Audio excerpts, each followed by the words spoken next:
এখন আমরা ওজোনোলিসিস রিয়াকশান পড়ব। এই ওজোনোলিসিসকে আমরা দুটো ভাগ দেখি আমরা। এক হচ্ছে রিডাকটিভ ওজোনোলিসিস আর একটা হচ্ছে অক্সিডেটিভ ওজোনোলিসিস। এই রিডাকটিভ ওজোনোলিসিসে আমরা মূলত O3 মানে ওজোন গ্যাস এর সঙ্গে একটা রিডিউসিং এজেন্ট হিসেবে আমরা ডাইমিথাইল সালফাইড কিংবা জিঙ্ক ডাস্ট ব্যবহার করি। আমরা এর পরিবর্তে ট্রাইফিনাইল ফসফিন কিংবা সোডিয়াম সালফেট কিংবা পটাশিয়াম আয়োডাইড ব্যবহার করতে পারি। যাই হোক, আমরা রিডাকটিভ যখন ওজোনোলিসিস করি তখন কোনো অ্যালকিনকে, যেখানে কোনো সিএইচ অ্যালকিন নয়, অর্থাৎ 4টে আর গ্রুপ আছে, এই ধরনের অ্যালকিনের ওজোনোলিসিস করলে আমরা 2 ইকুইভ্যালেন্ট কার্বনিল কম্পাউন্ড তৈরি করি।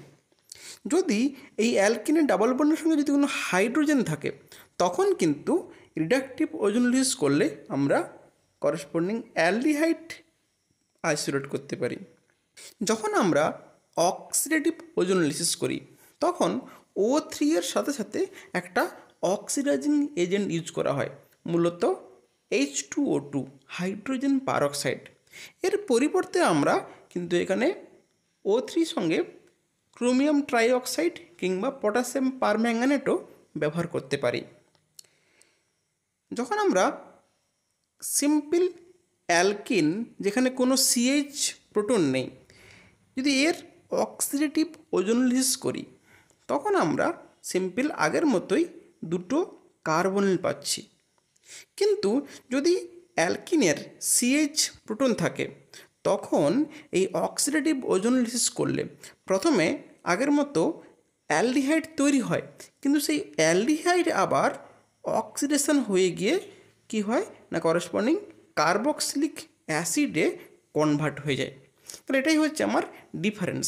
তাহলে রিডাকটিভ ওজোনোলিসিসে আমরা সবসময় কার্বনিল কিংবা অ্যালডিহাইড পাই, কিন্তু অক্সিডেটিভ ওজোনোলিসিসে কার্বনিলের ক্ষেত্রে কার্বনিল থাকছে, কিন্তু অ্যালডিহাইডের ক্ষেত্রে এক্সট্রা অক্সিডেশন হয়ে গিয়ে আমার কার্বক্সিলিক অ্যাসিড তৈরি হচ্ছে।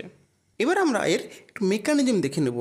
আমরা জানি ওজোন O3 একটা কি না একটা জুইটারানিক ফর্মে থাকে, অর্থাৎ এখানে একটা অক্সিজেনের উপর পজিটিভ চার্জ এবং অন্য অক্সিজেনের উপর নেগেটিভ চার্জ, এই প্লাস মাইনাস থাকে, এটাকেই বলি আমরা জুইটারান। এই জুইটারানিক ফর্মে এই রিয়াকশান করে, প্রথমে এখানে অ্যাটাক করছে এই পাই বন্ডটা, আবার কি এই অক্সিজেনে, আবার এখানে ও ডাবল বন্ডটা খুলে গেল। এইভাবে যে একটা 5 মেম্বার রিং তৈরি হলো, একে বলছি আমরা মোল ওজোনাইড। মোল ওজোনাইড আবার কি করবে না একটা ব্রেকিং হয়ে যাবে, এই CCO বন্ড ব্রেক করছে, করে গিয়ে আমরা 2টো ফ্র্যাগমেন্ট পাচ্ছি, এই একটা ফ্র্যাগমেন্ট, এই একটা ফ্র্যাগমেন্ট, এই 2টো ফ্র্যাগমেন্ট পাচ্ছি। এই ফ্র্যাগমেন্টটাকে একটু রিঅ্যারেঞ্জ করে লিখে নিলে দেখতে পাচ্ছি এদের মধ্যে আবার রিয়াকশান হয়ে গিয়ে যেটা ট্রু ওজোনাইড, আগে আমরা পেয়েছিলাম মোল ওজোনাইড, এখন আমরা সিম্পল ওজোনাইড পাচ্ছি। এই ওজোনাইড পাওয়ার পর বেসিক্যালি আমরা এই যে অক্সিডেটিভ না রিডাকটিভ সেটা ডিপেন্ড করছে কী ধরনের রিয়েজেন্ট ইউজ করছি। এখানে আমরা কি করছি না ডাইমিথাইল সালফাইড অর্থাৎ রিডিউসিং এজেন্ট ইউজ করছি, তাহলে রিডাকশান হবে। রিডাকশান হয়ে গিয়ে এখানে 2 ইকুইভ্যালেন্ট কিটো পাচ্ছি, আর এই ডাইমিথাইল সালফাইডটা অক্সিডাইজ হয়ে গিয়ে ডাইমিথাইল সালফেট তৈরি করছে। তাহলে এটা হচ্ছে কি, এটা হচ্ছে রিডাকটিভ ওজোনোলিসিস। এখন আমরা নিচ্ছি 2,3 ডাইমিথাইল 2 বিউটিন। যদি এর ওজোনোলিসিস করি আমরা বেসিক্যালি 2 ইকুইভ্যালেন্ট অফ অ্যাসিটোন পাবো। আমরা সেটা অক্সিডেটিভ হোক কিংবা রিডাকটিভ ওজোনোলিসিস, দুটোর ক্ষেত্রেই আমরা কিন্তু 2 ইকুইভ্যালেন্ট অ্যাসিটিলিন পাবো।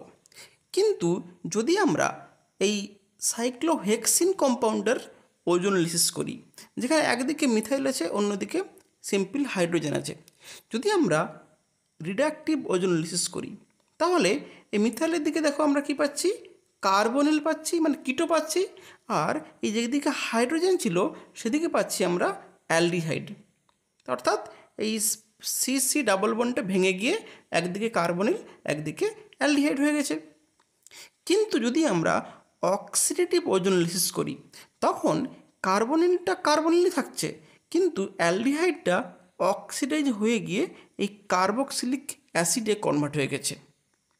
যদি আমরা ট্রান্স টু বিউটিন নিয়ে তার অক্সিডেটিভ ওজোনোলিসিস করি তখন আমরা কি পাবো না two equivalent of acetic acid পাচ্ছি। অর্থাৎ এটা হচ্ছে অক্সিডেটিভ ওজোনোলিসিস। প্রথমে অ্যাসিটালডিহাইড তৈরি হবে, সিএইচও তৈরি হবে, সেটা আবার অক্সিডাইজ হয়ে গিয়ে এই অ্যাসিটিক অ্যাসিড তৈরি করবে। যদি আমরা অ্যালকাইনের উপর এই ওজোনোলিসিস করি, ধরা যাক এই ইন্টারনাল অ্যালকাইন, এর উপর যদি ওজোনোলিসিস করি দেখতে পাচ্ছি আমরা কি হয়েছে না পুরো কি হয়েছে টু ইকুইভ্যালেন্ট কার্বক্সিলিক অ্যাসিড পাচ্ছি আমরা দুদিকেই। মানে এই যে অ্যালকাইনের বন্ডটা ভেঙে গেছে মাঝখানে, দিয়ে দুটো আমার কার্বক্সিলিক অ্যাসিড কম্পাউন্ড তৈরি হয়েছে। একইভাবে যদি আমরা টার্মিনাল অ্যাসিডিলিনকে ওজোনোলিসিস করি তাহলে কী হবে, এখানেও বন্ড এই ট্রিপল বন্ডের মাঝখানে ব্রেক হয়ে যাবে, হয়ে গিয়ে একদিকটা কার্বক্সিলিক অ্যাসিড, আরেক দিকে কী হয়েছে না কার্বন ডাইঅক্সাইড তৈরি হয়ে যাবে। তাহলে এইভাবে আমরা অ্যাসিডিলিনকেও ওজোনোলিসিস করে আমরা পাই বন্ডগুলোকে ভাঙতে পারি। এবার যদি আমরা এই অ্যালকিনের ওজোনোলিসিস করি, যদি আমরা রিডাকটিভ ওজোনোলিসিস করি তখন দেখতে পাচ্ছি যে পাই পাই বন্ড ভাঙবে, তাহলে আমার একদিকে অ্যালডিহাইড এবং ডান দিকে ফর্মালডিহাইড পাচ্ছি। কিন্তু যদি আমরা অক্সিডেটিভ ওজোনোলিসিস করি তখনও ভাঙবে, কিন্তু একদিকে দেখো ভাঙার পর অ্যালডিহাইডটা অক্সিডেশন হয়ে গিয়ে অ্যাসিড হয়ে যাবে, আর ডান দিকেরটা ফর্মালডিহাইড প্রথমে তৈরি হবে, সেটা আবার অক্সিডাইজ হয়ে গিয়ে ফর্মিক অ্যাসিড তৈরি করবে। তাহলে আমরা এই ওজোনোলিসিস রিয়াকশানে আমরা রিডাকটিভ নাকি অক্সিডেটিভ ওজোনোলিসিস করছি সেই রিয়েজেন্টের উপর বেস করে আমরা কিন্তু প্রোডাক্টগুলোকে সহজে অ্যাসাইন করতে পারবো। Thank you.